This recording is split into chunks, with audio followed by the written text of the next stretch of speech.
이번 시간에는 2012년 1회, 아니 1회가 이제 3회, 2012년도 3회 이제 문제를 풀도록 하겠습니다. 네, 이제 그림을 한번 보시면 첫 번째 문제가 이렇게 이제 평형 전류가 흐를 때에 A3 흐르는 전류가 얼마일까요? 이제 여기에 흐르는 전류가 이제 얼마가 될까요?라고 이제 물어봤고, 이제 책에 이제 그 식이 있죠. 왜냐하면 이제 그 식이 나오게 된 이유는 이게 이제 삼상에 대한 값이고, 삼상의 그 A상, B상, C상에 각각 흐르는 전류가 120도만큼의 이제 위상차를 갖기 때문에 여기에 보면은 A3에는 A1에 흐르는 전류하고 이제 A2에 흐르는 전류 두 개가 A3로 다 흘러 들어가니까 A3에 흐르는 전류는 A1하고 A2의 벡터적인 합이 A3에 나오겠다라고 한 거고, 그걸 이제 계산식으로 표현한 게 이제 책에 이제 있는 풀이긴 한데, 조금 더 심플하게 보면 이쪽 그러니까 1차 측에는 지금 다 150A 대한 동일한 평형 전류가 흐르고 있기 때문에 결과적으로 이 2차 측에 이제 흐르게 되는 CT 2차 측에 흐르게 되는 전류는 값이 다 똑같겠죠. 어차피 CTB가 동일하기 때문에 CTB가 얼마냐면 200대 5잖아요. 200대 5에 대한 이제 CTB를 갖고 있기 때문에 A에 흐르는 전류랑 B에 흐르는 전류랑 C에 흐르는 1차 측 전류가 같다면 2차 측에도 동일한 CTB를 적용을 하면 요 A1하고 A2하고 A3에 흐르는 전류에 대한 값이 다 동일하겠죠. 그래서 책에 있는 거는 이제 요걸 이제 벡터적인 합으로 이제 표현을 했었던 거고, 그게 아니고 예를 들어서 그냥 2차 측 전류가 얼마냐라고 했을 경우에 CTB가 200대 5니까는 200분의 5에 1차 측 전류에 150A를 하면 어쨌든 2차 측 전류가 나온다라고 하는 거고, 그게 A1, A2, A3 값이 다 동일하다라고 하는 거죠. 이게 얼마냐면은 3.75죠. 그래서 요거를 이제 그 벡터적인 합에 의한 계산식에 넣어도 값이 이제 3.75가 나오는 거죠. 이게 이제 만약에 뭐 불평형이라던가 이제 그렇게 되면, 그렇게 됐을 경우에는 이제 그 식에다 이제 대입을 해가지고 이제 구하면 되겠지만, 요거 같은 경우에는 어쨌든 우리가 검토하는 과정에서 2차 그 A, B, C에 대한 이제 전류 1차 전류가 다 같기 때문에 2차 측에 전류계에 측정되어 있는 전류값도 다 동일하겠다라고 하는 개념으로 알고 계시면 좋겠어요. 그렇게 이제 보시면 될 것 같고요. 우리가 뭐 이제 간단한 이제 말로 여러분들 암기를 하셔야 되는 것들은 이제 특별히 설명을 안 드리니까는, 그래서 다음 뭐 인터럽 스위치하고 이런 것들 이제 여러분들 암기하시면 되고, 전력용 콘덴서에 대한 정기 점검 항목도 이제 여러분들 암기를 하시면 되는 거죠. 뭐 특별한 내용은 아니었으니까. 다음 4번 문제 보시죠. 4번 문제 보시면 비접지 선로죠. 비접지 선로에서 YY 개방 델타, 오픈 델타 결선을 한 GPT가 있다. 다음 물음에 답하십시오. 그래서 오픈 델타 이제 그림이 이제 그렇게 그려져 있죠, 그렇죠? 오픈 델타 그림이 이렇게 해서 그려져 있고, 이제 A상, 이제 B상, C상 이제 이렇게 그림이 그려져 있네요. 이렇게 되어 있고. 이제 문제를 보시면 A상의 고장이 있어요. 여기가 이제 지락이 발생한 거죠. 이 지락이 발생했을 경우에 L1하고 L2하고 L3에 대한 전멸과 밝기를 비교하십시오. 지락이 됐으니까 전압이 없는 거고요. 그리고 B하고 C는 우리가 이제 그 비접지 선로죠. 비접지 선로에 고장 사고가 발생하면은 건전상은 루트 3배만큼 전압이 상승이 되는 거죠. 여기는 A상은 이제 지락이 발생했으니까는 0. 그러니까 이제 소등이 되고, B하고 C는 루트 3배만큼 전압 상승이 일어나니까 조금 더 밝아지겠죠. 그렇죠? 여기 만약에 고장이 나지 않았을 때, 그렇죠? 건전상 고장이 나지 않았을 경우에는 이 한 상에 걸리는 전압이 얼마냐면 이제 루트 3분의 110만큼의 전압이 걸리는 거죠. 그렇죠? 건전상 고장이 나지 않았을 때. 고장이 나면, 만약 지금 얘가 지금 문제에서는 A상에 고장이 났으니까는, 그렇죠? 그러면 이 건전상은 루트 3배만큼의 전압 상승이 일어나니까 110V만큼의 전압이 측정이 되는 거죠. 건전상에는. 그 고장이 나지 않은 상에는. 그렇죠? 고장이 발생했을 때. 고장이 나지 않았을 때에는 이제 루트 3분의 110만큼. 고장이 발생하면 이제 루트 300만큼 전위 상승이 발생을 하는 거니까 110V만큼. 그래서 여기는 이제 전등이 소등이 되고 B하고 C에 대해서는 전위가 상승한 만큼 더 밝아진다. 이제 그렇게 표현이 된 거죠. 일선지락 사고 시 건전상에 사고가 안 난 상에 대한 대지전의 변이를 지금 설명을 한 거죠. 루트 300만큼의 전위 상승이 발생해서 110V가 된다. 라고 하는 거고요. 뭐 GR은 지락 계정기이고 SGR은 이제 지락 선택 계정기, 오픈 데이터 쪽에 이제 설치를 하는 거고, 하나 더 설명을 하자면 문제에서 나오지 않았지만, 그러면 이 오픈 데이터, 이 오픈되어 있는 부분에 대한 전압은 어떻게 돼요? 평상시에 고장이 나지 않았을 때 건전상에는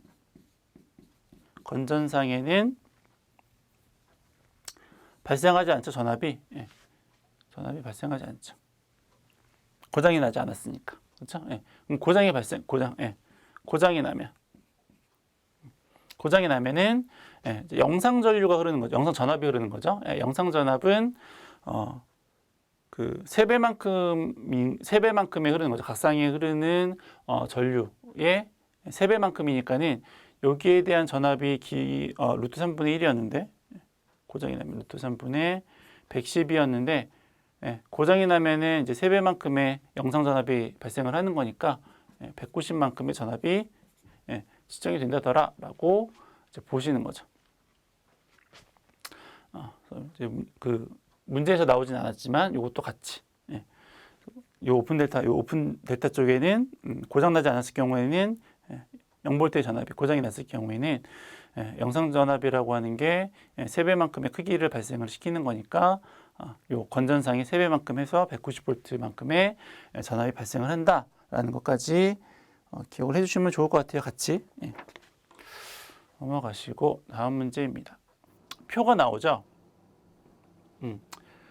그 이제 문제를 한번 보세요. 문제를 한번 보시면 결과적으로는 어떤 걸 물어보는 거냐면 각각에 대한 이제 피상전력, 또 다른 말로 하면 변압기 용량이 얼마일까요를 이제 물어보는 문제라고 보시면 될 것 같고요. 그걸 이제 물어보는 거다. 변압기 용량에 대한 거다.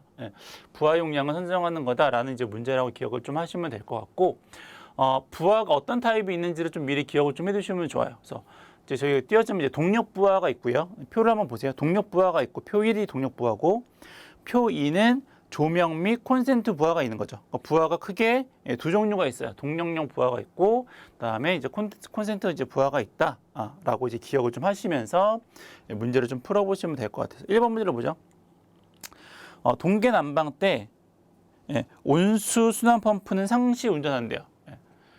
여기 보면은 난방 이제 공기 그다음에 배수 이제 이렇게 있는데 문제에서 온수 순환 펌프는 요거는 상시 운전한다. 여기서 요 상시 운전한다라는 말이 왜 나왔냐면 수용률을 고려를 해야 돼. 우리가 변압기 용량을 여러분들 다 이제 아시겠지만 변압기 용량 구할 때 어떻게 구하냐면 설비 용량에다가 수용률을 곱하고, 그렇죠? 부등률이 있으면 이제 부등률, 역률이 있으면 역률. 얘가 만약에 킬로와트일 경우에. 그렇죠? 이렇게 해서 계산을 하니까 설비 용량에다가 수용률을 곱해야지 우리가 어떤 변압기 용량을 선정을 하거나 부하가 얼마가 되는지를 우리가 이제 정할 수가 있는데, 여기에 나오는 요 상시라는 말은 그러면 우리가 요 수용률과 관계해서 요 상시라는 말을 우리가 어떻게 그 개념을 기억을 하셔야 되는 거냐면, 요 상시라는 말은 수용률이 1이다라고 이제 기억을 하시는 거죠. 왜냐하면 우리가 수용률이라는 거 어떻게 구해요? 수용률이라고 하는 건 어떻게 구하냐면 수최설이죠. 수최설이에요. 그렇죠? 최대 설비 최대 전력 발생하는 그 전력하고 우리가 설비한 그 용량하고 그 비가 얼마만큼이 되겠습니까를 이제 우리가 수용률이라고 하는 건데, 사용한 전력하고 그 설비 용량이 같다라는 얘기, 상시. 24시간 계속 쓴다는 얘기잖아요. 그러니까 우리가 설비한 그 부하하고 사용되어지는 전력에 대한 값이 서로 같으니까 그게 얼마라는 거예요. 이렇게 곱하기 100을 하면 수용률이 이제 100%다. 수용률이 1이다라고 하는 의미다라고 기억을 좀 하시면 될 것 같아요. 상시 부하다라고 하는 말해서 여러분들이 수용률이 1이구나라고 하는 개념을 이제 하나 알고 가시면 좋을 것 같고요. 그 다음에 보일러용하고 오일 기어 펌프는 수용률이 이제 60%다. 요거 보일러하고 오일 기어는 요거는 이제 수용률이 60%다. 그렇죠? 0.6이다. 이게 되는 거죠. 그러면 우리가 난방 관계에 해당하는 부하를 우리가 어떻게 구할 수 있냐면 요거 6 플러스 0.4kW. 그렇죠? 여기 이제 보일러 펌프하고 오일 기어 펌프인데 그거에 대한 수용률이 이제 0.6이고, 그렇죠? 플러스 거기에 이제 온수 순환 펌프가 3kg, 그렇죠? 여기는 이제 수용률이 1이다라고 하는 거죠. 그래서 이렇게 했을 경우에 난방 관계에 대한 수용 부하가 얼마냐? 계산을 이렇게 해서 눌러 보시면 6.84kW다라고 하는 거죠.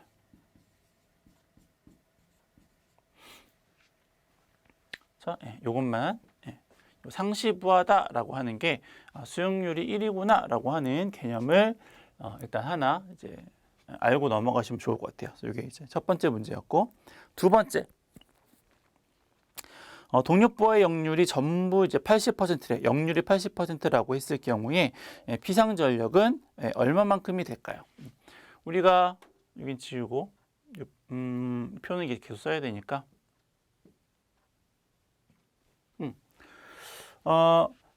동력 부하를 보시면 상용 동력이 있고요, 하계 동력이 있고 동계 동력이 있어요. 그렇죠? 문제에서 조건이 어떻게 나왔냐면 각 역률이 0.8이다. 그렇죠? 역률이 주어진 이유는 뭐냐면 우리가 kVA에 대한 단위로 바꾸고 싶어서 킬로와트를 코사인 세타로 나누면 걔가 이제 그 kVA가 되는 거기 때문에 요걸 위해서 계산을 한 거고, 각각 상용 하계 동력에 대해서 역률을 고려하면 어차피 이제 합산 나왔어요. 상용은 25.8이니까 여기다 0.8 나누고, 여기는 이제 52니까 0.8을 나누고, 여기는 이렇게 나누면 이제 되는 거죠. 그러면 각각 동력에 대한 kVA에 대한 값을 이제 구할 수가 있는 거고요. 이렇게 계산을 해보면 상용 부하는 이제 32.25가 나오고, 하계는 65가 나오고, 동력은 11.75가 나온다라고 해서 이제 각각 계산을 한 거죠. 이건 이제 별거 아니죠. 이제 요 개념을 적용을 한 거니까. 세 번째, 그렇다면 이렇게 됐을 경우에 총 설비 용량이 얼마만큼이 될까요? 이렇게 물어봤어요. 아까 처음에 제가 뭐라고 말씀드렸냐면 우리 이 문제에서는 부하의 종류가 두 개다라고 이제 말씀드렸어요. 동력 부하가 있고, 그리고 이제 콘센트 부하가 있다라고 이제 말씀을 드렸죠. 그래서 이제 동력 부하에 대한 건 이렇게 계산을 하는 거고, 콘센트 부하는 그 밑에 표 2에 나오는데, 콘센트 부하가 지금 얼마냐면 총 용량이 계산을 해보면 77.3, 그러니까 77,300인데, 지금 이제 앞에서 우리가 요거 그 2번 문제에서 요거 다 kVA로 바꿨으니까는 그것도 77,300을 kVA로 바꿀게요. 그러면 77.3 kVA가 되는 거죠. 요거 콘센트는 요거 77300인데 킬로로 바꾸시면 이렇게 마이너스 3승 하시는 거잖아요. 그래서 결과적으로 77.3 kVA가 이제 콘센트 부하가 되는 거죠. 동력 부하를 이제 여기다 더하면 되죠. 동력 부하는 앞에서 이렇게 계산을 했었는데, 이제 여기서 이제 한 가지 주의를 하셔야죠. 뭘 주의를 하셔야 되냐면, 동력 부하를 이제 여기다가 이제 고려를 할 경우에 상용 동력은 이제 그냥 대입을 하시면 되는데, 하계 동력하고 동계 동력을 여기다가 다 합해버리면 틀린다라고 하는 거죠. 왜 틀리냐면 우리가 여름하고 겨울이 동시에 오는 경우가 없어요. 계절상으로 여름은 여름이고 겨울은 겨울이지 여름과 겨울이 동시에 오는 경우는 없기 때문에 여기에 나오는 하계 동력과 동계 동력 중에서 둘을 다 쓰는 게 아니라 큰 동력을 우리가 갖다가 쓰면 그러면 적은 동력은 우리가 언제든지 이제 감당을 할 수가 있는 거니까 상용 동력 플러스 상용 동력에다가 하계와 동계 중에서 큰 거를 더해서 전체 합산을 구한다라고 하는 거를 이제 기억을 좀 하셔야 돼요. 그래서 문제 우리가 보시면 아까 2번에서 구했을 때 상용 동력이 32.25였죠. 그렇죠? 예. 요 동계는 32.25에다가 하계는 65였고요. 동계는 11.75였어요. 그러니까 두 개를 다 안 쓴다라고 했죠. 계절이 동시에 존재하는 경우는 없으니까. 그럼 그 중에서 큰 것만, 그러면 하계 동력만 고려를 하면 되니까 여기다가 65 이렇게 한다는 거죠. 요거를 이제 주의를 하셔야 돼요. 그래서 우리가 부하 설비 용량을 구할 때 하계하고 동력 이렇게 같이 나오게 되면 그 중에서 하나만, 큰 거 하나만 고려하면 되겠구나라고 이제 기억을 좀 해두시면 좋고요. 그래서 이제 요거는 동력 부하. 그리고 콘센트 부하. 요거 이제 합하면 그러면 이제 총 전기 설비 용량이 나오겠다라고 하는 겁니다. 계산을 하면 이게 174.5가 된다라고 합니다. 5 단위가 kVA 이렇게 되는 거죠. 그래서 요거 하나 이제 기억을 좀 해두시고 그다음 네 번째, 그렇죠? 세 번째까지 한 거고 네 번째. 전등의 수용률은 70%고 콘센트 설비의 수용률은 50%다. 그랬을 경우에 단상 변압기 얼마짜리에 연결을 하면 좋을까요? 그렇죠? 동력 부하는 이제 보통 우리가 삼상에다가 연결을 하고요. 삼상 이제 그 전동기의 경우에 이제 삼상의 경우가 많으니까 이제 전등이나 이제 콘센트 같은 경우는 이제 단상 부하에 연결을 하게 되는 거죠.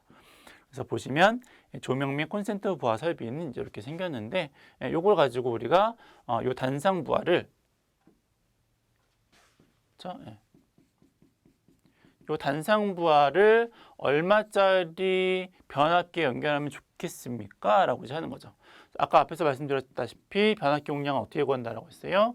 설비 용량에다가 수용률 곱하시고 부동률 있으면 부동률, 역률 있으면 역률까지 이제 고려를 하시는 건데 지금 여기에 나오는 이제 그 총 용량에 대한 단위를 보시면 VA가 나왔으니까는 역률을 굳이 고려를 하실 필요는 없겠고요.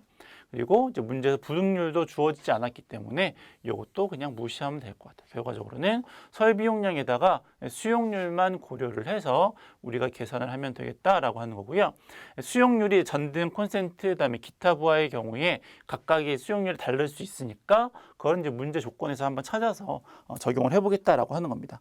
4번에 보시면 전등의 수용률이 얼마라고 했냐면 70%다. 그렇죠? 이거 전등이잖아요. 전등은 여기가 수용률이 70%, 0.7이다 라고 나왔고 그 다음에 콘센트를 놓고 콘센트의 설비 수용률은 50%다. 그렇죠? 콘센트죠. 콘센트는 요거는 수용률이 50%다.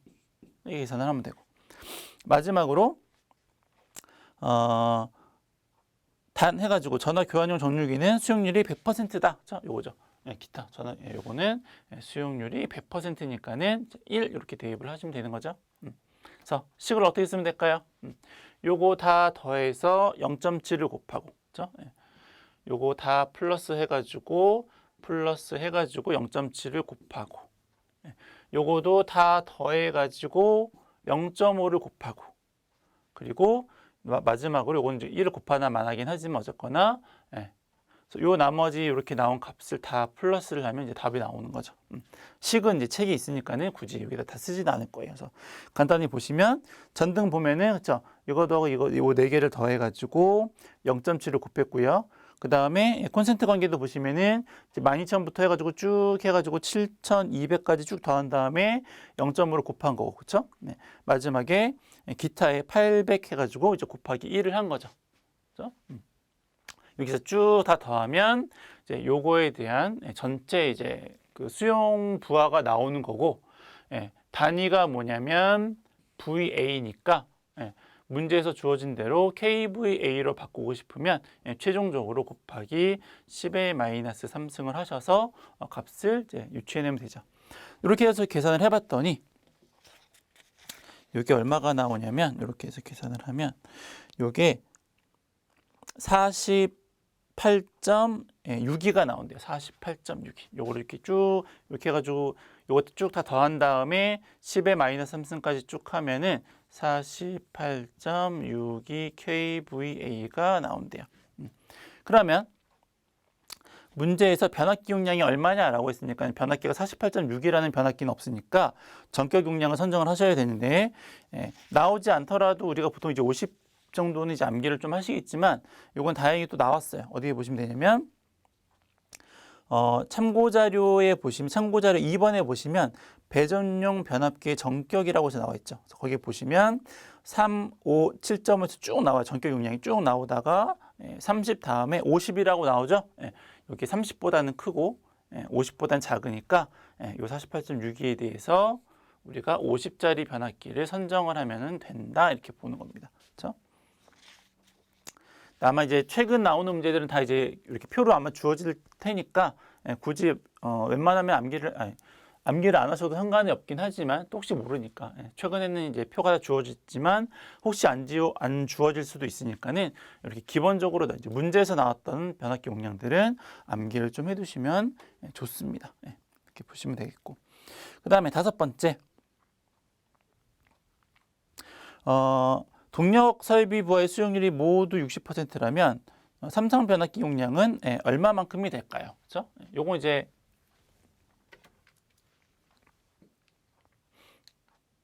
여기 이제 동력이었죠. 동력인 경우에, 그렇죠? 동력인 경우에 아까 문제 조건에서 수용률이 모두 60%다. 그렇죠? 여기에 나오는 상용 동력, 하계 동력, 동계 동력에 대한 여기에 대한 모든 수용률이 0.6%다. 이렇게 나온 거고. 그리고 동력 부하용 삼성 변압 동력 부하 역률은 80%다. 그렇죠? 요 다 이제 역률에서 80%래요. 0.8. 그렇죠? 그 경우에 아까 이제 4번에서는 단상 변압기 용량을 이제 선정을 한 거고 삼성 변압기 용량이 얼마일까요? 라고 이제 물어본 거죠. 얘도 마찬가지죠. 아까 이제 요건 이제 동력 부하에 대한 변압기인데 어쨌거나 식은 이제 설비 용량에다가 수용률 곱하시고 부등률, 이제 역률 이렇게 해서 계산을 하시는 건데 요거는 역률은 있죠. 근데 부등률은 주어지지 않았으니까는 설비 용량에다가 수용률을 곱하시고 거기에다 역률로 나눠주시면 돼요. 설비 용량이 어떻게 돼요?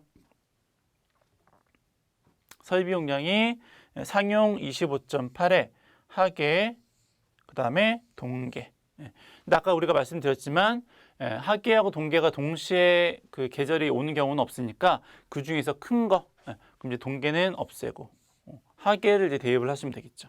그러면 상용 부하의 25.8 플러스 52에 수용률 얼마라고 했어요? 0.6 나누기 역률은 0.8 해가지고 이제 계산을 하시면 되는 거죠. 이렇게 해서 계산을 하시면 58.35가 된대요. 58.35 kVA가 되겠죠. 이것도 마찬가지로 삼성 변압기 용량을 우리가 해보면 58보다 큰 거, 58보다 하나 큰 거 그러면은 75가 되겠죠. 75.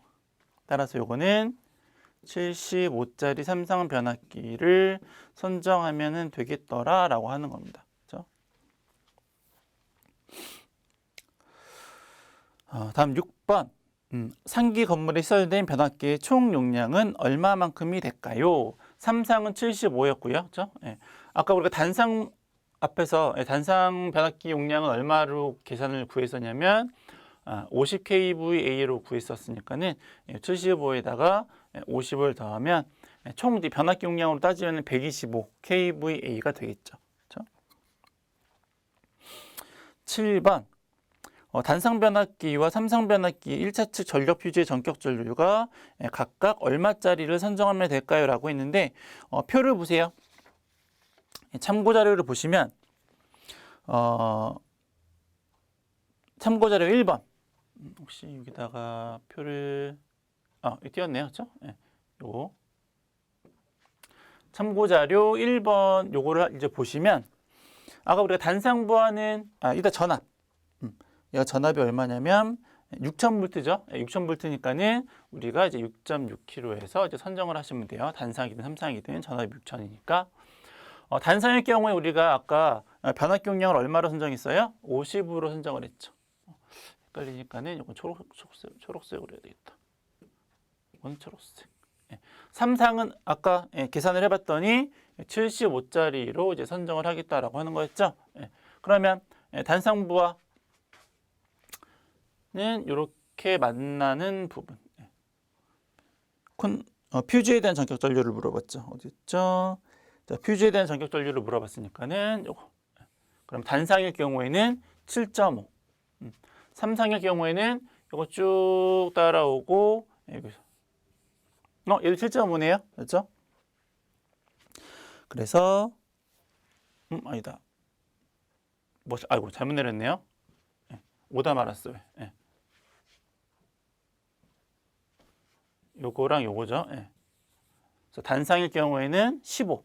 그리고 삼상일 경우에는 7.5가 된다더라. 이제 표에서 구하는 거니까 그렇게 보시면 될 것 같아요. 마지막 8번.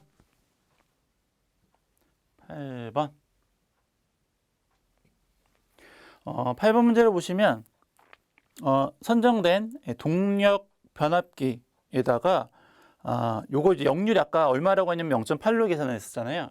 원래 이제 동력용의 그 역률이 0.8이었는데 걔를 0.95로 95%로 개선을 하고 싶다. 콘덴서 용량이 얼마일까요? 이제 이렇게 물어본 거죠. 우리가 보통 이제 그 콘덴서 용량 역률을 개선을 했을 경우에 콘덴서 용량 계산하시는 식이 어떻게 돼요? P에 탄젠트 세타 1 마이너스 탄젠트 세타 2 이렇게 구하죠.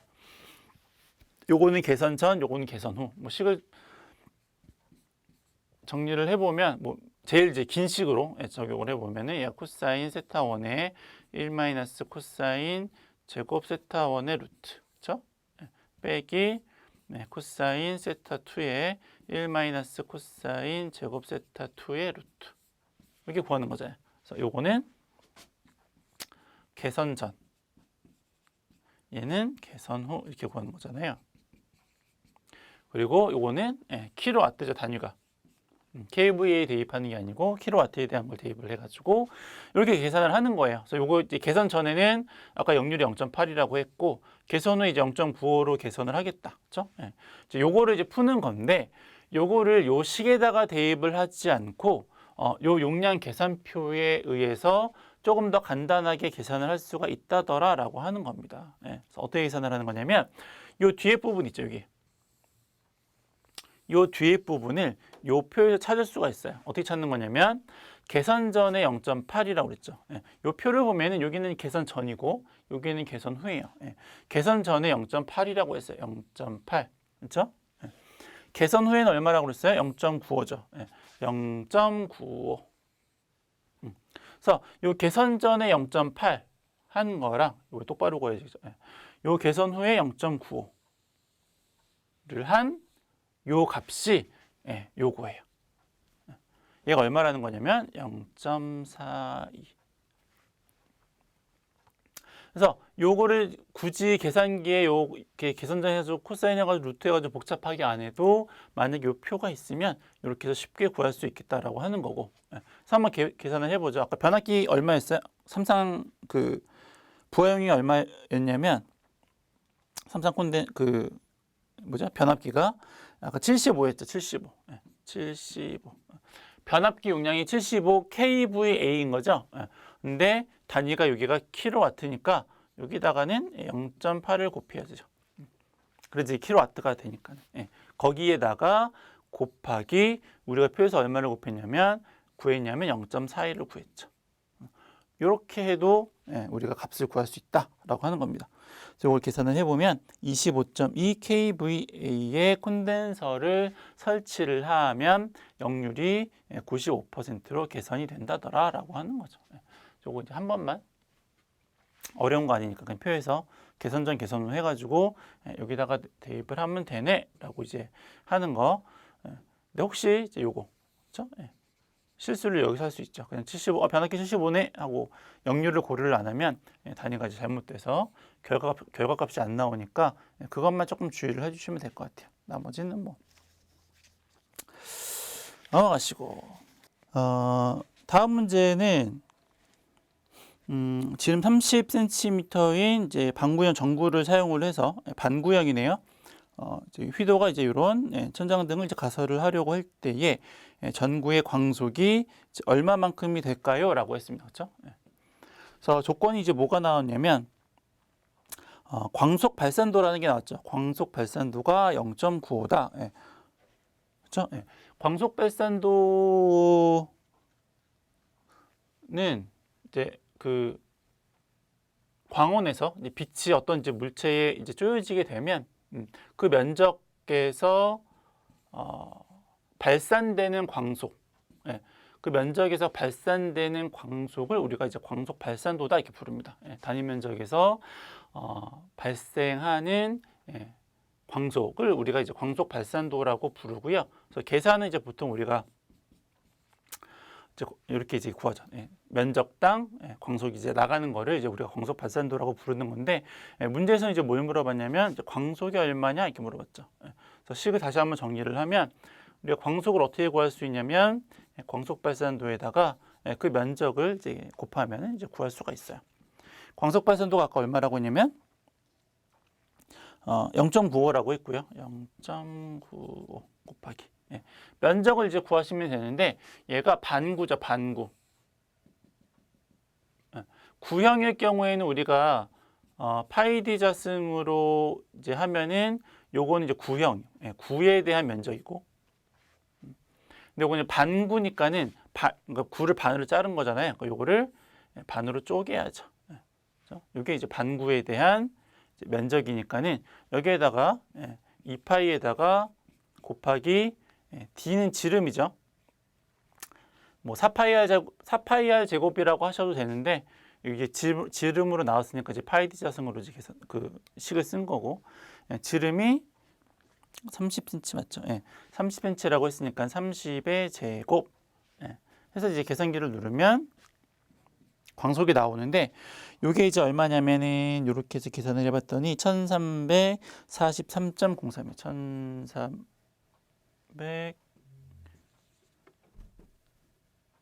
1343.03 루멘이고,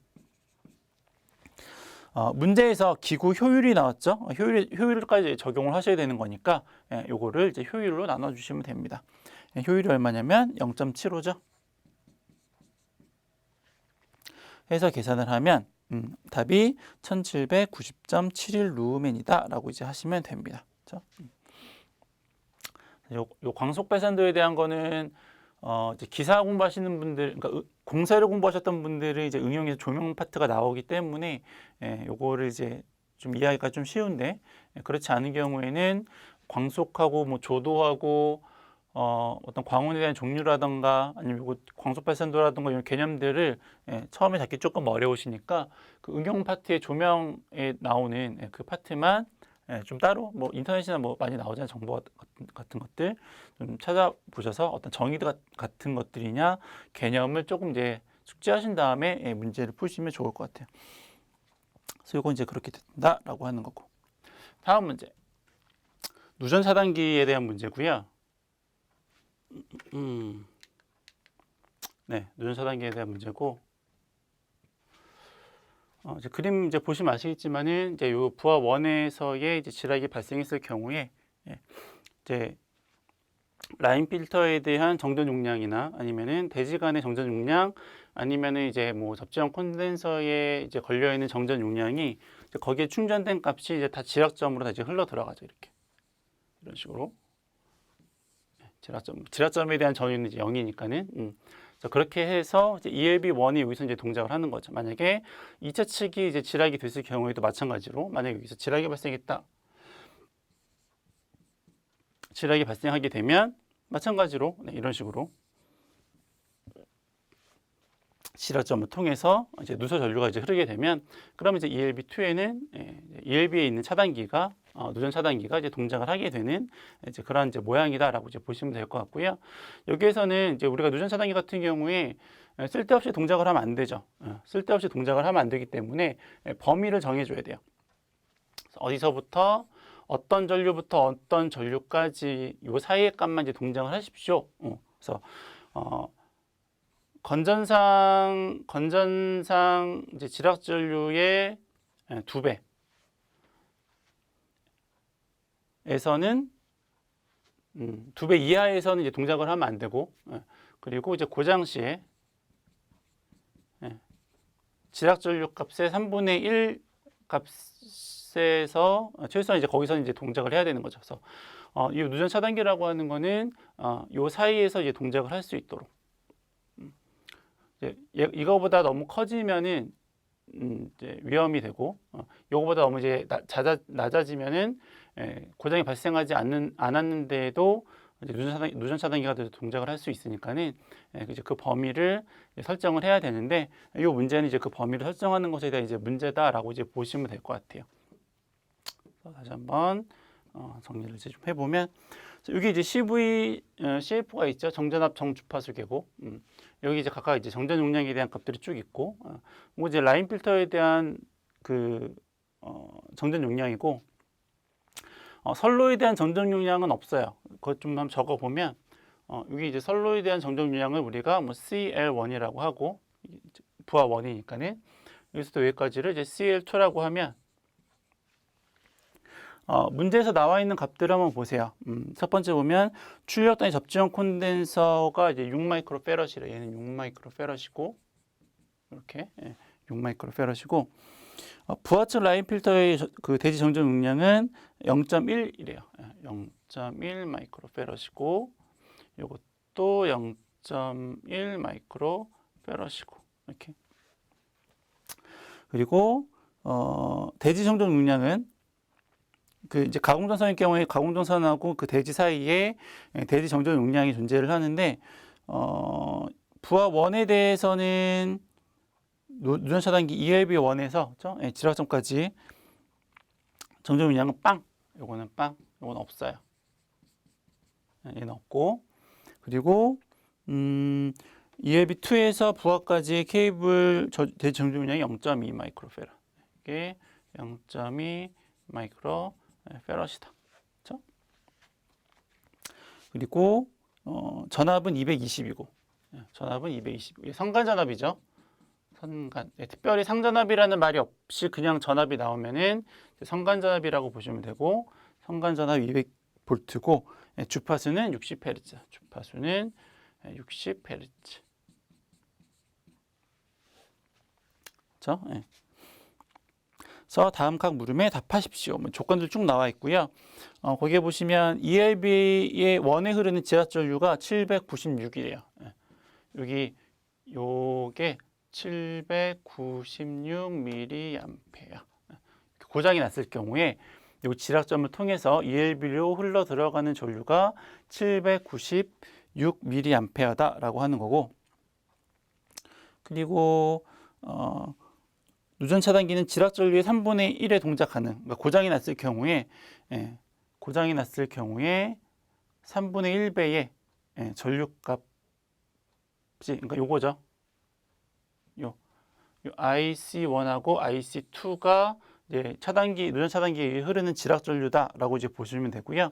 저 고장 전류값이 저 고장 전류값의 3분의 1배에서 동작을 해야 된다라고 하는 거고요. 그리고 부동작 전류는 건전 피더에 흐르는 지락 전류의 2배 이상으로 한다. 그렇죠? 그래서 얘가 고장이 났는데 이렇게 이제 지락 전류가 흐르다 보니까 그러니까 이렇게 흘러 들어간다라고 이제 말씀을 드렸잖아요. 지락 전류가 이렇게 흘러 들어가는데 요 1차 측에 지락이 발생을 했는데, 여기 부하 2의 케이블에도 어쨌든 지락 전류가 흘러서 이렇게 들어가는 거잖아요. 근데 그 흘러 들어가는 지락 전류에 대한 값이 2배 이하에서는 이제 동작을 하지 않는 거죠. 2배에서는. 2배 이상의 것으로 한다. 그렇죠? 2배 이하에서는 동작하면 안 된다. 그래서 얘가 고장이 났는데 같이 떨어지면 안 되니까는 이 케이블에 흐르는 지락 전류의 2배에서는 이제 동작하지 않도록 그렇게 한다라고 하는 겁니다. 쭉 나와 있고. 그래서 문제 한번 풀어보죠. 1번. 도면에서 CV, CF는 이제 무엇인지 우리말로 명칭을 쓰십시오. 정전압 정주파수 공급 장치니까 그건 이제 보시면 되고, 건전 피더 ELB2에 흐르는 지락 전류는 얼마만큼이 될까요? 여기죠. 여기에 흐르는 건전상에 흐르는 지락 전류 값은 어떻게 될까요? C2인데 3배의 오메가 C2. 식은 거기도 나와 있어요. 조건에 보시면은 첫 번째 동그라미 보면은 IC1은 3배의 2파이F가 이제 오메가죠. 오메가 C2에 의해서 계산한 값이다. 근데 솔직히 이거에 의해서 계산을 하면은 796이 나오진 않는데 어쨌거나 이제 문제 조건에서 그렇게 주어졌으니까는 이렇게 이제 구하시면 되고, 그러면 3배의 2파이 주파수는 60. 요거 C는 좀 나중에 보고요. 요건 좀 나중에 보고, 전압은 얼마냐면은 루트 3의 2배. 아까도 말씀드렸는데 요 전압은 상전압이에요. 대지간에 걸리는 전압이니까는 지락이 발생한 거잖아요. 그래서 케이블하고 대지간에 걸리는 전압이니까 이제 상전압을 대입을 하셔야 되는데 얘는 이제 성간전압이니까 주어진 조건이 그럼 얘는 이제 루트 3으로 나눠야죠. 성간전압을 이제 계산을 하시면 되는 거고, 곱하기 요 정전 용량에 대한 값이 얼마인가를 보시는 건데, 요 I2에 흐르는 전류 값이니까는 이쪽엔 상관없이 요 부하 2에 관련된 정전 용량만 이제 고려를 하시면 되죠. 부하 2에 관련된 정전 용량은 0.1하고 0.2죠. 그래서 이거는 0.1 플러스 0.2에 곱하기 마이크로페럿이니까는 10의 마이너스 6승. 그렇죠? 거기에다가 문제에서는 얘가 그냥 암페어가 아니에요. 이렇게 계산하면 이제 그냥 암페어 값이 나오는데, 그냥 암페어가 아니고 미리암페어로 그 값을 구하십시오라고 했으니까 10의 3승 해가지고 이제 미리암페어로 구하시면 될 것 같아요. 그러면 이렇게 계산을 해보면 39.18 미리암페어가 됩니다. 그렇죠? 건전피더 ELB2에 흐르는 전류값이다라고 이제 보시면 될 것 같아요. 이거 됐고, 세 번째, 누전차등기 ELB1하고 ELB2가 불필요한 동작을 하지 않기 위해서 전격 감도 전류를 얼마만큼 범위의 것을 선정을 해야 될까요? 아까 처음에 이제 말씀드린 거죠. 얘가 너무 이제 낮은 그 지락이 이제 발생을 했을 경우에 ELB1, 그러니까 부하 1에서 지락이 발생했는데 그때의 어쨌든 2차 측 케이블, 부하 2에 대한 케이블에도 지락 전류가 어차피 흐르잖아요. 이렇게 흘러 들어가니까 그때의 그 전류 값에 의해서 이제 ELB2가 동작을 하면 안 되니까 그 사이의 값을 잘 조정을 해야 되겠다. 그래서 아까 말씀드린 대로 이제 고장 전류의 3분의 1배에서 동작을 해야 되고, 이렇게 건전 피더 상에서의 발생하는 누설 전류의 2배에는 동작하지 않도록 한다라고 이제 하는 거니까. 그래서 식은 똑같아요. 식은 결과적으로 요거예요. 식은 이제 요 식에다가 대입을 할 거고, 요 C에 대한 값을 우리가 어떤 정정 용량을 대입을 해가지고 값을 구할까요? 이제 그거를 이제 보시면 될 것 같아요. 지우고, 세 번째 문제가 이제 여기서는 이제 제일 요 3번 문제만 이제 잘 이제 적용을 하시면 되는 거죠. 그래서 ELB1하고 ELB2인데, 일단 동작 전류에 대해서 한번 해보죠. 동작 전류. 언제 동작을 해야 될까요? 라고 했는데, 지락 전류의 3분의 1배에서. 그렇죠? 그럼 ELB1의 지락 전류 값이 얼마예요? ELB1의 지락 전류 값은 얼마냐면 796mA라고 나왔죠. 그래서 IC1는 796의 3분의 1. 그렇죠? 이렇게 계산을 하면 265.33 mA. 어차피 얘가 요거 자체가 이제 미리암페어로 나온 거니까. 그렇죠? 그러면 요건 됐고, 이제 IC2. 그렇죠? 이때 이제 고장 전류는 이제 얼마만큼 흐르는 거냐면 아까 했었어요. 3배의 오메가 C2인데 3배의 2파이 주파수 60에다가 이것도 전압 먼저 할게요. 그냥 루트 3의 2배. 요 C 값을 한번 구해보면 적용되어지는 값이 다 들어가죠. 0.1, 0.1, 0.2 다 들어가야 되니까는 여기에 6에 플러스 0.1 플러스 0.1 플러스 0.2에 곱하기 10의 마이너스 6승을 하고, 미리로 바꾸고 싶으니까는 곱하기 10의 3승을 하고, 마찬가지로 3분의 1배에서 동작을 하는 거니까 곱하기 3분의 1.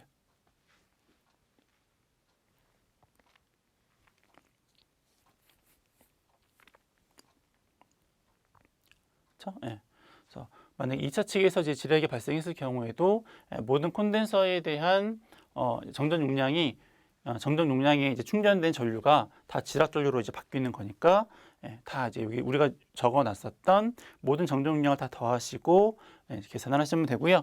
이렇게 하시면 요건 얼마가 나오냐면 278.6 요거는 278.6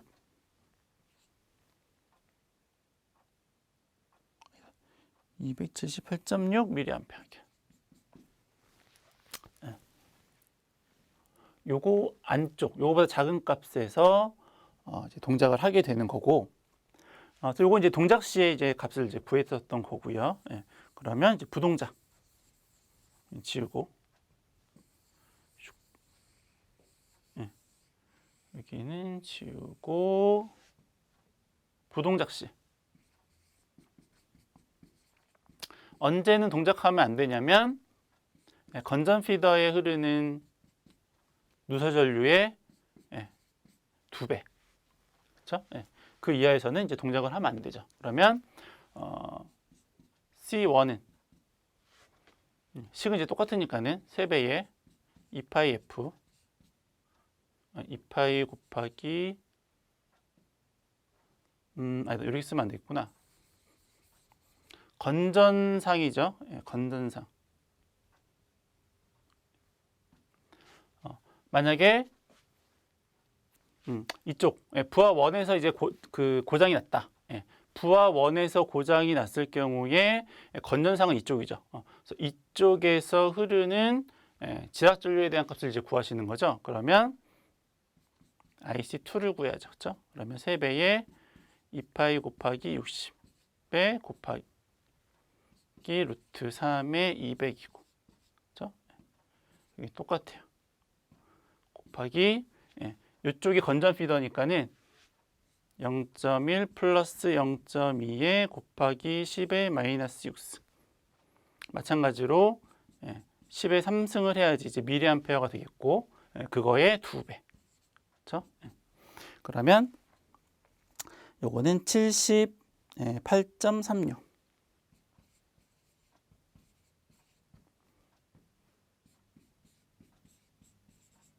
요건 ELB2에 흐르는 전류죠. 그러니까 여기서 이제 고장이 났을 경우가, 그러니까 부하 1에서 고장이 났을 경우에 건전 피더는 ELB2니까 ELB2의 요만큼 미리암페어의 경우에는 요 이하에 대한 값에서는 이제 그 미만에 대한 값에서는 이제 동작을 하면 안 되는 거고, 그럼 반대로 여기서 지락이 발생했을 경우에는 이쪽이 ELB1에 흐르는 값이 이제 건전 피더에 대한 값이 되겠죠. 여기 좀 지우고, 여기 다 똑같을 테니까 여기는 지우고, 여기는 지우고, C값만, 그렇죠?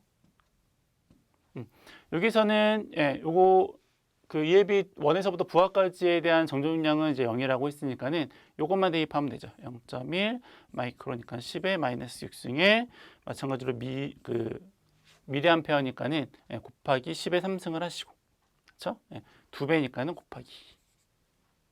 이렇게 하시면 요건 얼마가 나오냐면 26.12 밀리암페어. 요거는 ELB 1에 요걸 이제 건전 피더라고 했을 경우에 흐르는 전류에 대한 값. 그렇죠? 그래서 결과적으로는 우리가 전격 감도 전류의 범위는 ELB1 같은 경우에, 그렇죠? ELB1 같은 경우에는 26.12mA서부터 아까 그 첫 번째 계산했던 796을 3분의 1로 나눈 265.33 그 사이에 대한 값이 전격 감도 전류가 되겠다라고 하는 거고, ELB2에 대해서는 아까 좀 전에 계산했었던 78.36 거기에서부터 이제 아까 쭉 이제 복잡한 계산식을 통해서 나왔었던 278.6 그 사이에 대한 값이 누전 차단기의 전격 감도 전류 값이 되겠다라고 하는 겁니다. 그렇죠? 조금 이제 복잡했던 이제 문제이긴 한데 다시 한번 조금 식 자체로는 이제 어려운 건 아니었죠. 아까 이제 요 2파이F 아니다 3배의 오메가 C2에 대한 값으로 이제 어차피 문제는 푸는 건데 거기에 들어가는 요 C 값을 우리가 어떻게 선택하느냐에 대한 내용이었었던 거고요.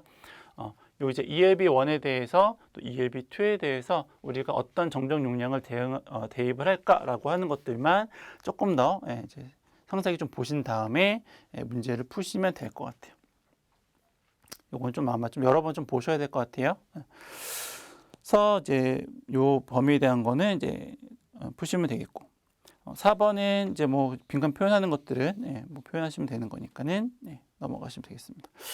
8번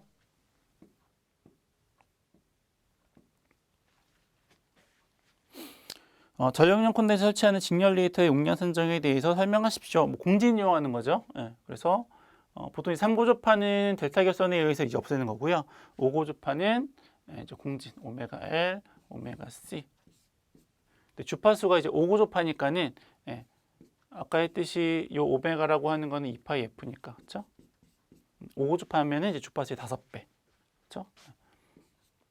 그래서 5가 여기로 넘어가면 그렇죠? 그럼 이제 오메가 C L에 대한 값이 25 오메가 C분의 1이 될 텐데 요거 25분의 1 하면은 이게 0.04,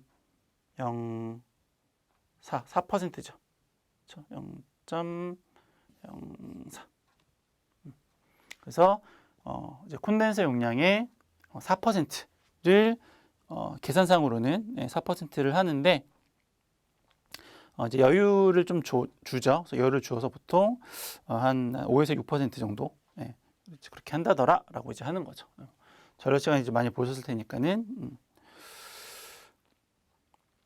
이건 이제 기기에서 나왔었던 문제는 델타 결선을 승합기에 의해서 이렇게 이제 전압했을 경우에 변압기의 총 용량은 얼마나 될까요? 그렇죠? 이게 이제 보통은 이제 Y 결선에 대한 걸로 이제 우리가 부하 용량분의 자기 용량을 이제 구하는 식이 나오는데 문제에서는 이제 델타 결선에 대해서 나왔으니까는 델타 결선의 경우에 기기 시간에 이제 암기하셨던 공식 한번 기억해 보세요. 부하 용량분의 자기 용량이 고압측 전압의 제곱 마이너스 저압측 전압의 제곱에 루트 3의 고압측 전압 곱하기 저압측 전압 이렇게 해서 이제 우리가 구했었던 거고 문제에서는 이제 자기 용량을 물어봤으니까는 요 부하측 용량은 로 넘겨서 여기다가 이제 부하측 용량을 계산을 해주면 되는 거죠. 전압은 얼마예요? 전압은 고압측이니까 3000하고 3300이 나왔으니까는 고압측은 3300이겠죠. 3300의 제곱 마이너스 3000의 제곱에 루트 3에 3300 곱하기 3000. 그렇죠? 부하 용량은 얼마라고? 그렇죠. 부하 용량은 얼마라고 했냐면 얼마짜리 부하를 걸었냐면 45짜리 45kVA의 부하를 걸었습니다 라고 했으니까는 여기다 이제 45만 곱하면 되겠네요. 그래서 계산을 하면 요거는 4.98kVA니까는 아까 우리 앞에서 변압기 용량 이제 봤었죠. 그거보다 요 4. 얼마보다 큰 거는 5kVA니까는 5kVA를 선정하시면 되고요. 여기서는 특별히 선정하라는 말이 없기는 해요. 필요한 변압기 총 용량이 얼마인지를 그냥 계산하십시오라고 했으니까는 요 경우에는 그냥 요 계산한 값을 4.96을 그대로 적으셔도 상관없어요.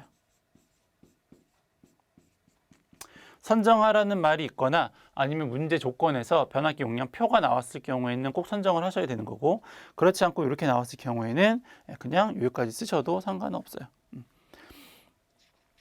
넘어가시고 다음 문제.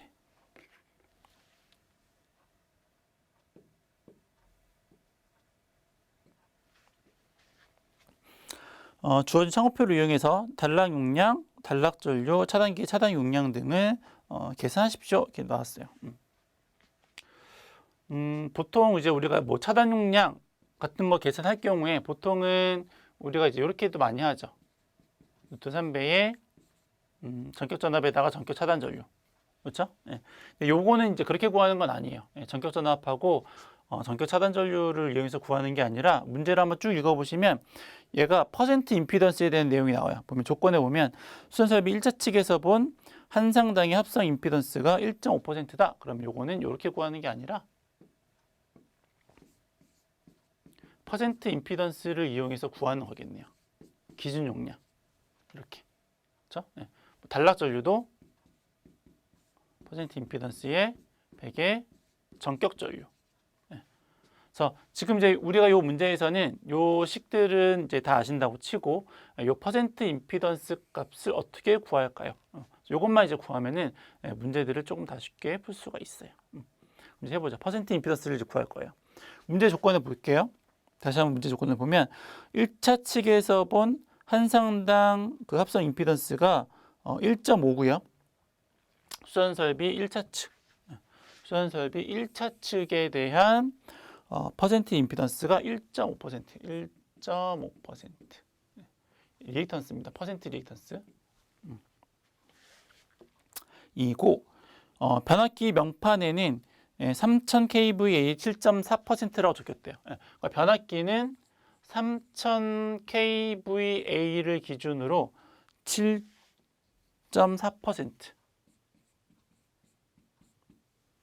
마찬가지로 얘도 퍼센트 리액턴스죠. 왜냐면 변압기잖아요. 변압기니까는 코일에 대한 거는 다 코일로 감겨져 있으니까는 퍼센트 리액턴스에 대한 값이라고 이제 보시면 될 것 같고요. 그리고 기준 용량은 1000 kVA를 기준으로 하겠다라고 있습니다. 이게 중요하죠. 기준 용량은 만으로 할 거예요. 여기 변압기 용량 나왔네요. 3000. 어쨌거나 기준 용량은 만으로 할 겁니다. 저게 좀 중요하죠. 그리고 이제 표들이 쭉 나오면서 문제를 한번 보자. 수선 설비에서 합성 퍼센트 임피던스를 계산하십시오. 여기에서 요 수선 설비에서의 임피던스를 구하십시오라고 했는데 일단 여기랑 요건 있죠. 일단 1.5 있고요. 여기도 7.4 있어요. 물론 이제 기준 용량이 이제 많이기 때문에 이제 좀 바꿔야 되긴 하겠지만, 근데 요 지중선하고 가공선에 대해서는 퍼센트 임피던스 퍼센트 값이 전혀 없죠. 요걸 이제 계산을 하셔야 돼요. 여기 일단 좀 자르고 지중선하고 가공선하고 일단 이렇게 좀 나누어서 우리가 요 그 문제에서 주어진 표를 가지고 어떻게 이제 퍼센트 값을 구할까요를 이제 할 거예요. 지중선을 보죠. 표 1, 2, 3이 있는데 표 2를 보세요. 표 2를 보면 가공선로에 대한 이제 경동선 퍼센트 임피던스가 있고요. 표 3을 보면 지중 케이블 전로에 대한 퍼센트 임피던스가 있죠. 그래서 거기에 보면 가로 부분에 전선의 굵기가 나와요. 그렇죠? 여기도 보면은 위에가 전선의 굵기가 나오죠. 이 전선의 굵기를 갖고 그 표에 의해서 퍼센트 값을 구하는 거다라고 이제 보시면 될 것 같고요. 문제 표 1번을 먼저 볼게요. 우리가 지중선을 좀 먼저 해볼 건데 지중 케이블에 대한 퍼센트 임피던스는 일단 선의 굵기는 얼마냐면은 100이죠. 그래서 100에서 100 체크하시고 동그라미 체크하시고 100하고 그리고 배선 방식은 3상 3선식. 여기 보세요. Y 델타죠. 델타니까는 3상 3선식의 전압은 6.6kg. 그렇죠? 6kg짜리에서 우리가 만나는 퍼센트 값을 취하시면 돼요. 그래서 아까 100하고 전선의 굵기 100하고 3상삼선의 6kVA를 가지고 가로로 쭉 넘어가 보시면 퍼센트 저항은 4.2, 퍼센트 리액턴스는 1.7 이렇게 나오죠. 1.7. 위에를 퍼센트 저항으로 보고요. 밑에를 퍼센트 리액턴스로 볼게요. 이렇게 찾는 거예요. 그러면 여기서부터 이제 가공선이죠. 가공선에서도 160, 38 옛날 거네요. 다스케어가 5. 요걸 갖고 우리가 또 퍼센트 저항하고 리액턴스 찾으면 되죠. 그럼 가공선의 표 1이죠. 표 2죠. 표 2에 일단은 100mm 스퀘어를 찾으시고 제일 앞에 있네요. 100에서 마찬가지로 3상3선에 6kg. 그 만나는 점이 얼마예요? 4.1하고 7.5. 그렇죠? 7.1, 7.5 이렇게 되는 거죠. 그 다음엔 60이죠. 60의 경우에 삼성전자 맞는 게 7하고 7.9 이렇게 되는 거죠. 7, 7.9 이렇게 찾으시는 거예요. 그럼 38에서는 11.2, 8.2, 11.2, 8.2. 그리고 맞아 5mm에서는 20.8, 8.8. 그렇죠? 20.8, 8.8 이렇게. 그렇죠?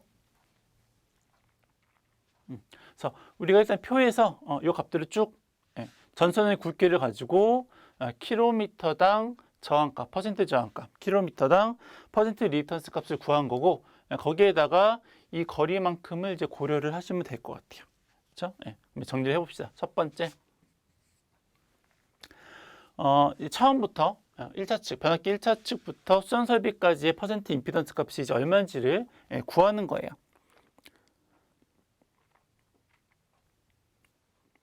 이제 아까 말씀드렸듯이 기준은 만입니다. 기준은 만.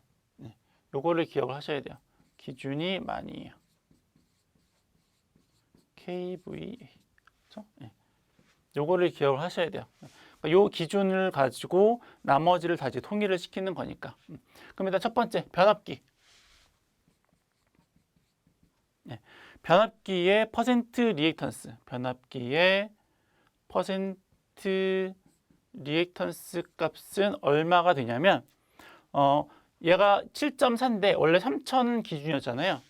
3000 기준인데 얘를 만 기준으로 바꾸고 싶은 거고 기존의 퍼센트 리액턴스 값은 7.4였죠. 그렇죠? 다른 데서도 많이 했으니까 뭐 특별히 설명 안 드려도 되겠죠. 왜 이렇게 되는지. 그렇게 되면 변압기 퍼센트 리액턴스 값은 얼마냐면 24.67이래요. 24.67%.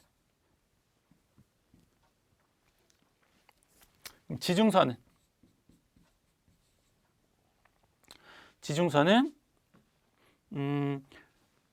4.2는 퍼센트 저항이고 그다음에 1.7은 퍼센트 리액턴스예요. 그래서 거리를 이제 계산을 해주셔야죠. 그러면 지중선의 퍼센트 저항 값은 4.2 곱하기 0.095.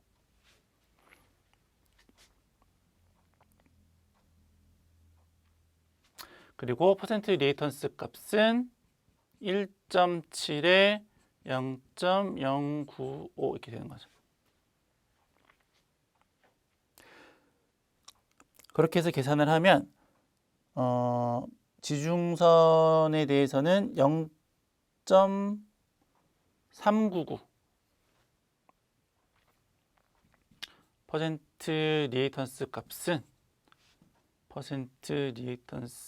임피던스 값은 0.399 플러스 J의 0.162로 이렇게 되겠네요. 그렇죠?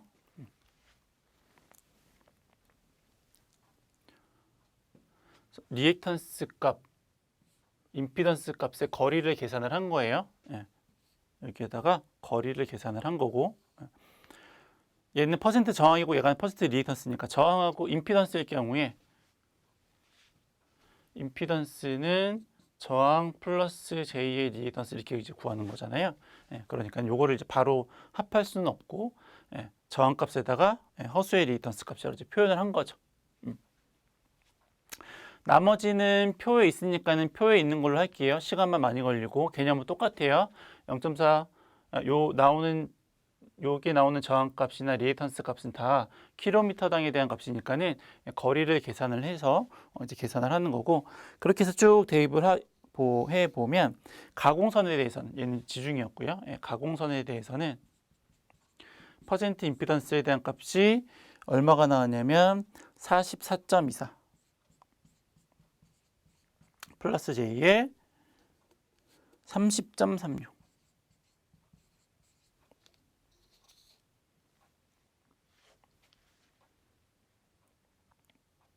이렇게 나왔어요.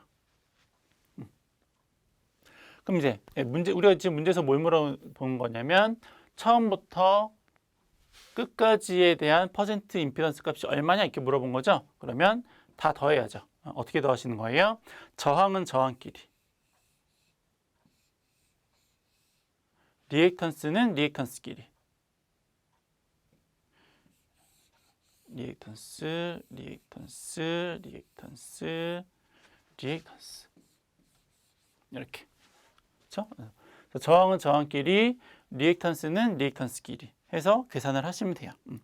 이렇게 계산을 쭉 한번 해봤더니 이게 44.639 플러스 J에 56.6915가 돼서 절대값을 씌우면 72.16%가 된다더라 라고 하는 겁니다. 70 어디였어? 2.16 퍼센트 임피던스가. 그렇죠?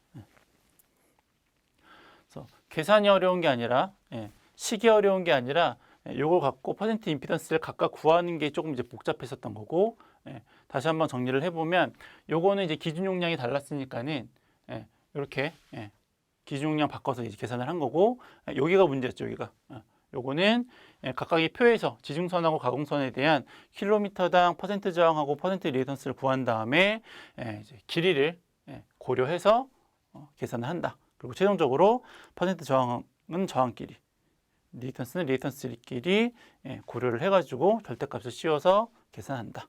이제 그걸 이제 보시면 될 것 같아요. 해서 계산을 해봤더니 최종적으로 아까 얼마가 나왔어요? 퍼센트 임피던스 값이 72.16. 그렇죠? 요게 이제 어려웠던 거예요. 이렇게. 요거 구하는 게 이제 어려웠던 거고, 그 다음부터는 뭐 이제 그냥 쭉쭉 할 수 있어요. 두 번째 문제가 뭐였냐면 삼상 단락 용량을 구하십시오. 아까 했었죠. 단락 용량 어떻게 구한다고 그랬어요? 퍼센트 임피던스의 100의 기준 용량. 그렇죠? 기준 용량 아까부터 계속 얼마라고 그랬어요? 만. 그리고 퍼센트 임피던스에는 71.195 대입을 하면 되는 거죠.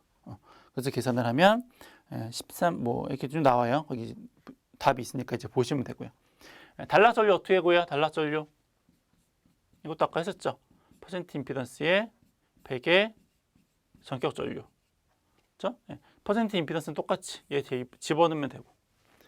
전격 전류는 어떻게 구해요? 이 전격 전류는 전격 전류는 루트 3V에 근데 이 기준 용량이 얼마라고 했냐면 만이라고 그랬죠? 그러니까는 만, 둘, 셋, 넷. 루트 3에 지금 우리가 2차측 전압이 얼마냐면 6.6kg죠? 거기 6.6. 그렇게 해서 계산을 하면 뭐 어쨌든 그렇게 나오고.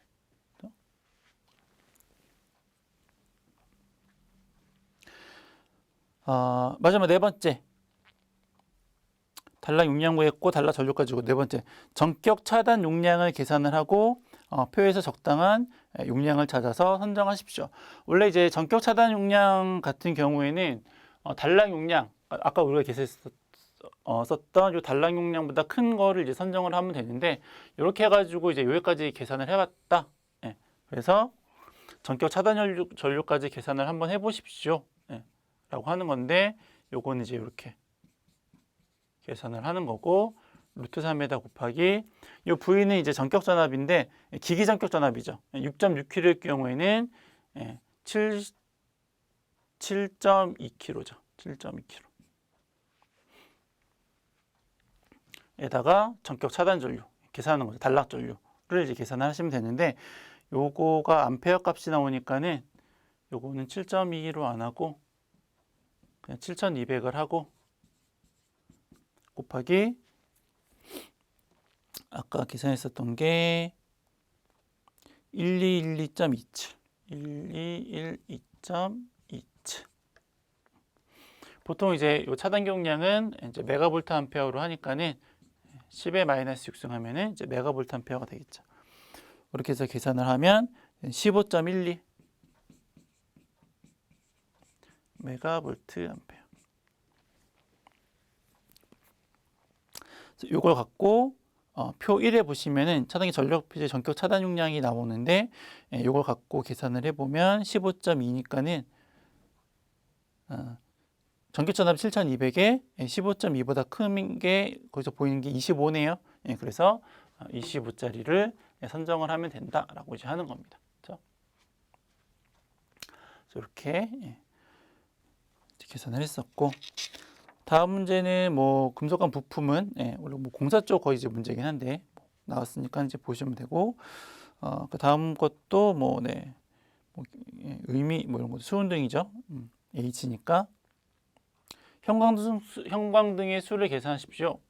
형광등 수는 다 뭐 아시다시피 애들이 놀고 있는 거죠. 애들이 놀고 있어요. 그럼 이제 이 n을 구하는 거니까 따라서 n은 AED의 FU 이렇게 되는 거죠. 광속이 얼마래요? 광속은 전광속이 3000. 이거다. 밑으로 내려가야죠. 뒤집어졌네. FU의 AED니까 면적을 먼저 해야죠. 면적 A. 면적은 30 곱하기 15. 30 곱하기 15. 조도는 얼마냐면 450. 감광보상률은 얼마예요? 감광보상률은 1.3이다. 그리고 아까 전광속이 3000. 조명률은 0.6. 하면은 이제 수가 나오는데 소수점이 나오면은 무조건 이제 절상을 하는 거죠. 계산을 해봤더니 146.25등이 나오니까는 147등을 답으로 하시면 된다라고 하는 겁니다. 그렇죠?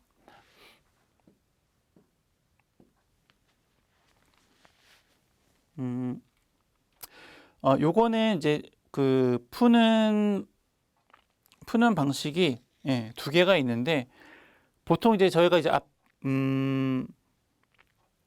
보통은 얘가 삼상 4선식이니까는 삼상 4선식일 경우에는 17.8 Li에 1000에 2 이렇게 구하죠. 이제 이렇게 구했을 경우에 여기 나오는 요 전압 강화가 상에 대한 이제 전압 강화다 보니까는 요 문제 같은 경우에 1번에서는 성간 전압에 의해서 전압 강화를 구하죠. 그래서 그 성간 전압에 의해서 전압 강화를 구했는데 여기다가 상전압을 대입을 하니까 혼동하시는 분들이 계셔서 요거는 이렇게 한번 풀어볼게요. 그러니까 여기다 푸셔도 돼요. 이렇게 푸셔도 되고, 아니면은 어차피 삼상일 경우라면 30.8의 Li에 1000에 2 이렇게 하셔도 돼요. 요거는 이 프라임이라고 하면 요거는 이제 성간 전압에 대한 전압 강화다 이렇게 보시면 돼요. 그래서 요 그 문제 같은 경우에는 1번에 허용 전압 강화를 계산을 했잖아요. 그 허용 전압 강화를 여기다가 이제 그대로 대입을 하시면 되는데, 요 경우 같은 경우에는 이제 상전압 이거 380이니까는 루트 3으로 이제 나누어서 220에 대한 전압 강화를 이제 고려를 해가지고 계산을 해요. 어차피 똑같아요. 이렇게 계산하나 이렇게 계산하나 결과값이 똑같아요. 여기다가 루트 3 배하면은 30.8이 나오니까. 지금 저희 풀이는 요 밑에 있는 거로 풀었고, 위에 있는 거에다 푸셔도 상관없어요. 380 요거는 대신에 220에 대한 전압 강화를 고려를 해서 대입을 하는 거예요. 그것만 조금 다를 뿐이에요. 문제를 풀면 일단은 허용 전압 강화를 구하십시오. 그렇죠? 허용 전압 강화를 구하십시오. 구해보죠. 전압에다가 전압 강화율을 이제 고려를 하시는 건데, 요게 그 혹시 예전에 이제 공부하셨던 분하고는 조금 이제 달라졌어요. 그래서 이제 표를 한번 보시면은 그 밑에 해설에 표가 나와 있어요. 표 보시면은 저압으로 수전하는 경우, 얘가 전압이 380이니까 저압이잖아요. 그 경우에 얘가 특별히 조명이라는 말은 없기 때문에 기타의 5%를 적용을 하시면 돼요. 380에 전압이 380이니까는 0.05. 원래 이제 이렇게 계산을 하시면 되는데, 조건을 보세요. 조건이 어떻게 나왔어요? 밑에 보세요. 그 A라고 쓰여져 있는 부분 있죠? 두 번째 줄 보시면 배선 설비가 100m를 넘는 경우, 그렇죠? 배선 설비가 100m를 넘는 경우에 대한 전압 강화는 미터당 0.005를 증가시킬 수가 있어요. 얘가 길이가 지금 얼마냐면 두 번째 줄에 문제 두 번째 보면 기기까지 270m죠. 270에서의 100m를 넘는 경우니까는 170m에 한해서 미터당 0.005를 더 고려를 하셔야 되는데 이렇게 하면 여기 얼마가 계산하면 0.85가 나와요. 100을 넘는 경우에 그렇죠? 100을 넘는 경우에 100m를 넘는 거리마다 거리 1m마다 0.005를 더 계산을 해줘야 되는데 지금 우리가 주어진 조건에서 그렇게 계산을 해봤더니 0.85가 나오더라라고 하는 거죠. 근데 계속 보세요. 아까 미터당 0.005%를 증가할 수 있으나 그렇죠? 그렇게 할 수는 있지만 그러한 경우에 증가분이 아무리 커도 0.5%를 넘으면 안 된다. 계산을 해봤더니 0.85%잖아요. 얘가 이렇게 고려를 하는 거지만 아무리 커도 이렇게 해서 계산한 값이 아무리 커도 0.5%를 넘을 수는 없다라고 하는 거죠. 그래서 여기서 계산을 해봤더니 여기까지는 기본이고 0.05까지는 이제 5%를 적용하는 것까지는 기본이고 100m를 더 넘는 경우에는 이렇게 0.005%를 더 고려를 한다. 그렇죠? 하지만 그럼에도 불구하고 그 값은 0.5%를 추가할 수 없다. 따라서 여기에 우리가 5%를 미리 계산을 했죠. 거기에다가 0.5%를 더 고려를 하셔야 돼요. 이렇게. 그래서 허용 전압 강화가 얼마냐면 이렇게 해서 계산을 하면 20.9V가 나오는 거죠.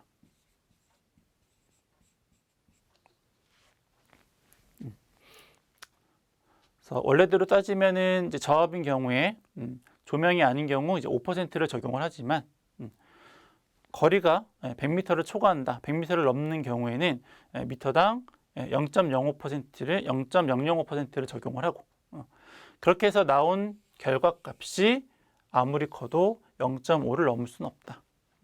그렇게 되는 겁니다. 좀 말이 복잡한데 한번 좀 두세 번 좀 풀어보시면서 익혀두시면 좋을 것 같아요. 됐죠? 됐고. 그래서 요거를 여기다가 대입을 하시면 돼요. 그리고 길이는 아까 얼마라고 했냐면 270m라고 그랬죠? 이제 뭐만 하면 돼요? I. 용량이 얼마죠, 용량이? 50 kVA죠? 50 곱하기 10의 3승. 전압은 얼마냐면은 이제 380이니까는 3상에 380. 계산기를 누르면 75.97. 그래서 75.97을 여기가 270이고 요거는 75.97을 이제 대입을 하면 되죠. 그렇죠? 그래서 식을 이제 깨끗하게 정리가 된 거는 이제 책이 있으니까는 참고를 하시고 요것만 좀 주의하세요. 3상 4선식일 경우에 이제 여기다 대입을 하는 건데 그렇게 하려면 여기는 요 전압가가 지금 380에 대해서 구했잖아요. 요거를 여기에다가 220을 넣고 한 번 더 구해야 된다. 그것만 이제 조금 이제 고려를 해주시고 그게 싫으면 이렇게 이제 계산해도 무리가 없겠다라고 이제 하는 겁니다.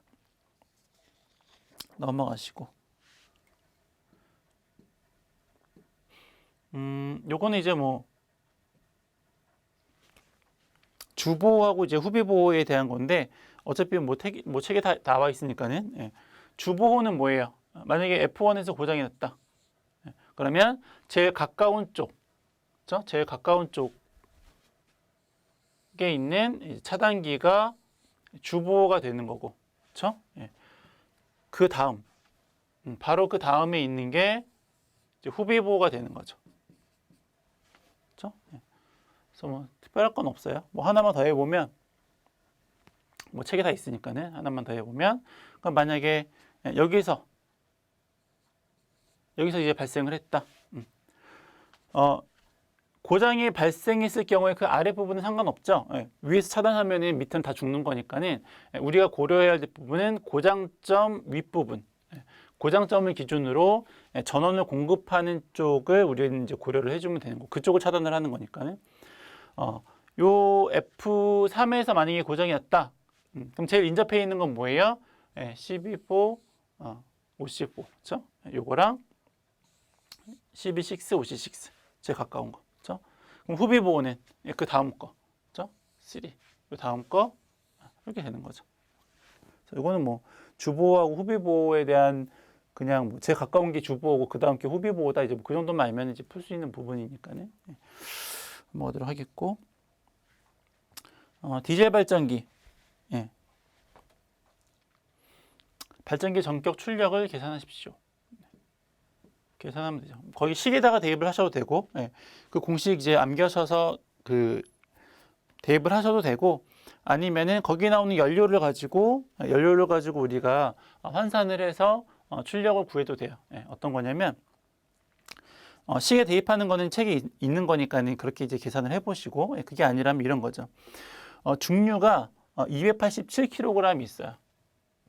287kg이 있는데 얘를 이제 몇 시간 동안 쓴 거냐면 5시간 동안 쓴 거죠.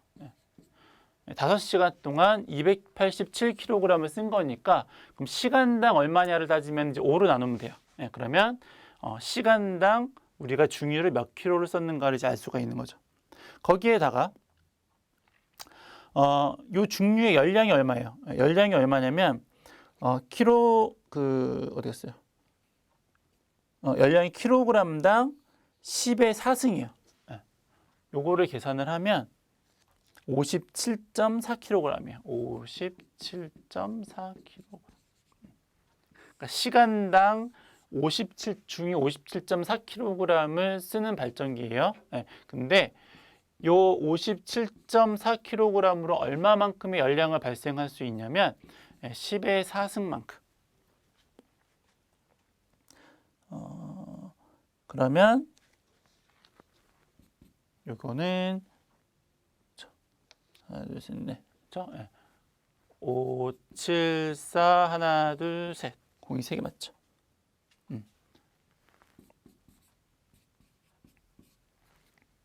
그렇죠? 시간당 574kg의 중유를 쓰는데 그 중유는 얼마만큼의 열량을 발생시킬 수가 있냐면 1시간당 57만 4천 킬로칼로리의 열량을 발생시킬 수 있는 발전기다라고 하는 거죠. 여기에다가 효율, 요 그 발전기의 효율은 얼마냐면은 85.7이고요. 그리고 기관 효율은 35.3이에요. 여기다가 기관 효율이 35.3이고 그리고 발전기 효율이 0.857. 그쵸? 요건 단위가 뭐예요? 이렇게 계산을 하면은 킬로칼로리죠. 근데 우리가 발전기 용량은 보통 킬로와트로 표시를 하기 때문에 킬로칼로리를 킬로와트로 환산을 해야 되겠죠. 그러면 얘를 860으로 나누면 그러면 킬로칼로리가 킬로와트로 이제 바뀌는 거예요. 단위가. 계산을 하면은 요거는 201.92kW가 나와요.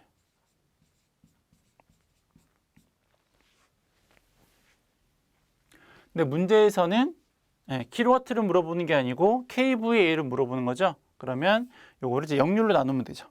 역률이 얼마냐면 0.85. 해서 계산을 하면 237.5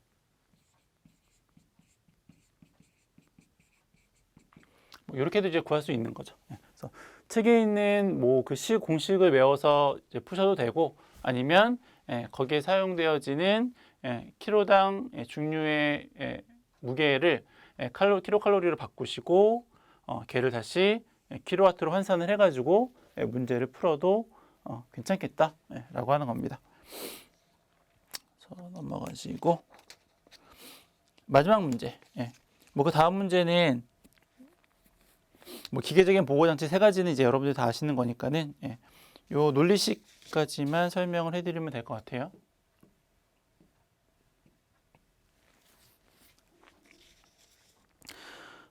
논리식하고 무접점 회로를 나타내십시오. 논리식으로 하고 무접점 회로로 나타내고. 여기 보시면 0하고 1이 있죠. 0하고 1이 있고요. A, B, C가 있어요. 그럼 이제 해석을 이제 어떻게 하는 거냐면 위에 걸 한번 써볼게요. 출력이 나오는 걸 보세요. 출력이 언제 나오는가 봤더니 A가 0일 때 B, C는 0하고 1일 때 출력이 나왔어요. 걔가 의미가 뭐예요? A하고 B하고 C가 있는데 출력이 발생을 했어요. 근데 A하고 그러니까 0은 얘는 동작하지 않는 경우죠. 얘는 동작하지 않아요. 1은 동작했다라는 말이에요. 스위치가 있을 때 스위치가 이렇게 있어요. 예를 들어서 이렇게 스위치가 있어요. 그러면 그냥 그대로 두면은 0이에요. 내가 얘를 눌렀다. 그러면 1이에요. 개념이 이제 그거예요. 그래서 지금 A는 0이죠. A는 동작시키지 않았고 B도 동작시키지 않았고 C만 동작을 시켰더니 결과값이 나왔죠. 그럼 이걸 이제 그림을 한번 그려볼게요. A, B, C가 있는데 여기 출력이 있다라고 이제 가정을 하죠. 이렇게 A, B, C가 있어요. 근데 A는 동작시키지 않았고 B도 동작시키지 않았고 C만 동작을 시켰더니 출력이 발생했다. 그러니까 신호가 여기서부터 여기까지 흘러야 돼요. C만 동작을 시켜서. 그러면 그 말은 무슨 말이냐면 A하고 B는 A 접점이 아니고 B 접점이라는 의미겠죠. B 접점이니까 동작시키지 않아도 여기까지는 신호가 흐르고 C만 동작을 시키면 출력이 이제 발생을 하게 되는 거죠. 그래서 저기에서 0으로 되어 있는 거는 B 접점으로 보시고 1이라고 되어 있는 거는 A 접점이라고 보시면 돼요. 요거를 논리식에서는 표현을 이렇게 바를 씌우죠. B 접점은. 여기서는 A바, B바, C 얘가. 그럼 요건 뭐예요? 여기도 해보죠. A, B, C인데 요거는 마찬가지로 A는 동작시키지 않았죠. A는 동작시키지 않았고 B는 동작을 시켰고 C는 동작시키지 않았을 때 출력이 발생을 한 거죠. 그럼 밑에 거는 마찬가지로 입력은 A, B, C인데 요거는 A도 1이니까 동작했어요. A 접점. B는 동작시키지 않았죠. C는 동작을 시켰어요. 이렇게 되는 거죠. 마지막으로 이렇게 되면 요거는 A는 동작을 시키고 B도 동작을 시켰고 C는 동작을 안 시켰으니까는 이렇게 되겠네요. 그렇죠? 그래서 논리식으로 한번 정리를 다시 쭉 해보면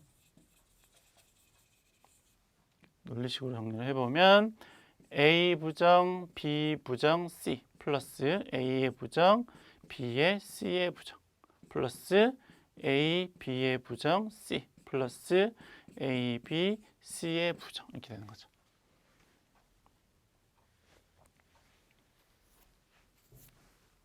이렇게 쓰고 봤더니 이렇게 식을 쓰고 봤더니 요거 B 부정 C가 있고요. 여기도 B 부정 C가 있네요. 그렇죠? 여기에 B에 C 부정이 있고 여기도 B에 C 부정이 있어요. 그럼 똑같은 걸로 이제 묶을 수 있겠죠. 그럼 이 묶으면 이렇게 되겠네요. B 부정에 C로 묶으면 남는 게 뭐예요? A의 부정 플러스 A죠. 그럼 뒤에 거는 B에 C의 부정으로 묶으면 A의 부정 플러스 A가 남죠. A 부정 플러스 A는 얼마게요? 요거는 1이에요. 왜냐면 플러스는 이제 병렬로 스위치가 연결이 되어 있는 건데 하나는 A고 하나는 A 부정이고 그렇잖아요. 네. 그러면 동작시키지 않으면 이렇게 신호가 흐르고 동작을 시키면은 얘가 붙을 테니까는 이렇게 신호가 흐르니까는 언제나 신호가 흐르죠. 네. 그걸 이제 우리가 숫자로 1이라고 해요. 표현을. 결과적으로 남는 건 얼마예요? B 부정 C 플러스 B의 C의 부정이 이제 제일 간략화한 이제 논리식이다 이렇게 보시면 되죠. 요걸 갖고 무접점 논리 회로를 그리십시오. 요걸 갖고 이제 무접점 논리식을 그리는 거예요. 이거 지우고 B 부정 C 플러스 B의 C의 부정이었죠. 논리식은 어떻게 써요? A는 없죠. B하고 C. B하고 C. 그렇죠? B의 부정하고 C.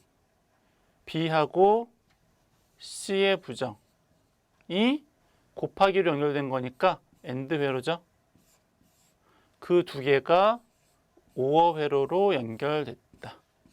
이렇게 되는 거죠. 여기서 이 OR 회로는 AND 회로는 마이너스. 그렇죠? 곱하기. AND 회로는 곱하기. OR 회로는 플러스.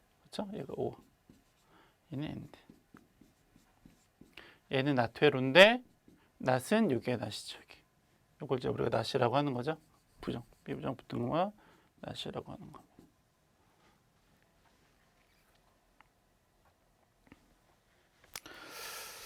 네, 해서 2012년 3회까지 문제를 모두 풀어보았습니다.